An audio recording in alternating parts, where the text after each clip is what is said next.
Thank you for being here, Lieutenant Governor. There's been a lot of hard work on the Equal Rights Amendment. Why is it so important? This is a concept that has been in our state since 1923, introduced by Ellis Paul, and at the time we thought, right after coming on the heels of us passing the ability for women to vote in elections, we were one of the first states to do that. This past week, we've had the anniversary of the New York State ratifying the ability to vote, and the Equal Rights Amendment really just was a logical extension of saying there was a mistake made when our Constitution was written. They left out the word women. So on its face, it only applies to men. So it seemed like a real simple adjustment, that we'd be able to make sure that women are accepted, and you cannot discriminate on the basis of sex either. But fast forward to 2019, I don't know why it hasn't happened. I have been staunchly behind this. The governor supports it, a lot of women's organizations. People are caught up on the different nuances, but I think it's an important statement of our priorities, particularly at a time in our country when women are so under assault at the federal level, the Supreme Court, state houses looking to strip away their rights to reproductive health. Let's just stand up for women and make sure that it happens in our state. You know, in that same vein, on June 14th, you spoke at the National Federation of Democratic Women, and you talked about anti-women and anti-choice policies. Expand on that. It's a really tough time for women, and I never thought I'd see in my lifetime how far backwards we could end up. And so you look at what's happening in different state legislatures, where they're literally rolling back rights that we took for granted since Roe v. Wade. That's why New York is really uniquely positioned to be a beacon of hope for these other states, to say that your state may not be looking out for it. You come to New York.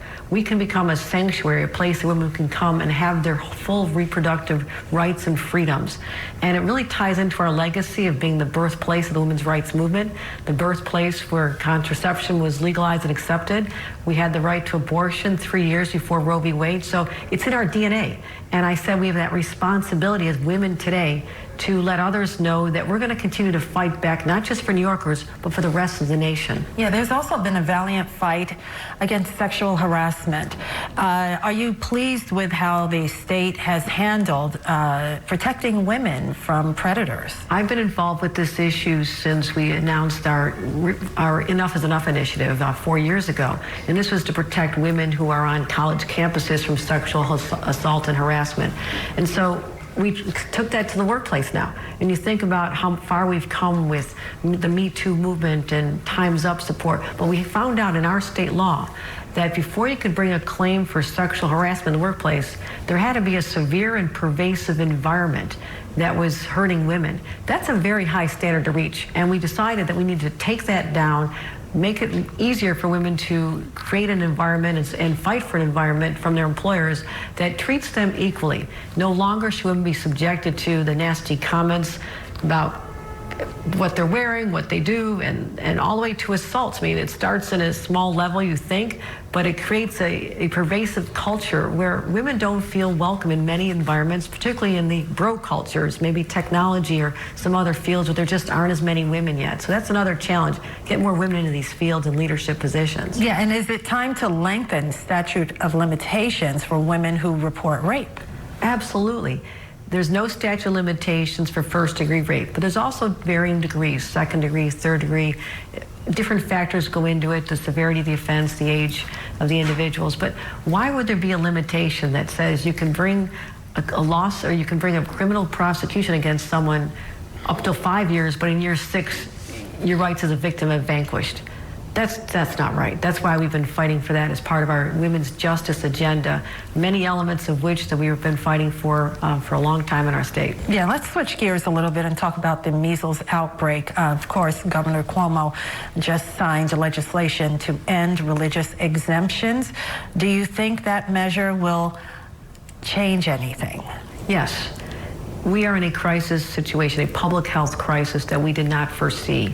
And there are pockets in our communities, whether it's Brooklyn or Rockland County, where there's an explosion of cases. And it's not just about your individual religious freedoms, which we hold dear in our state.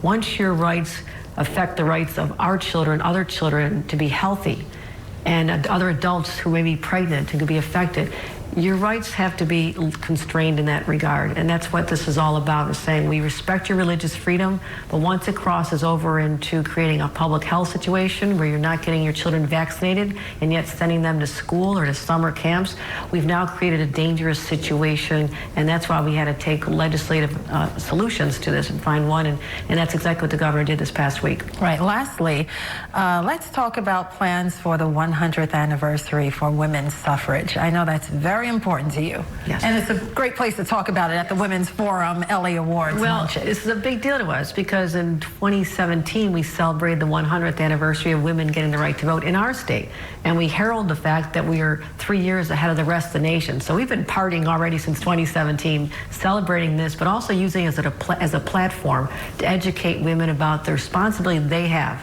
as New Yorkers. Again, I mentioned our DNA.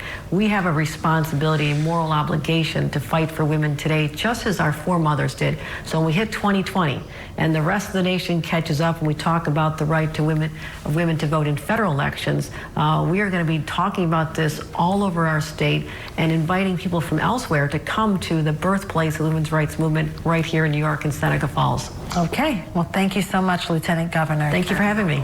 Thank you.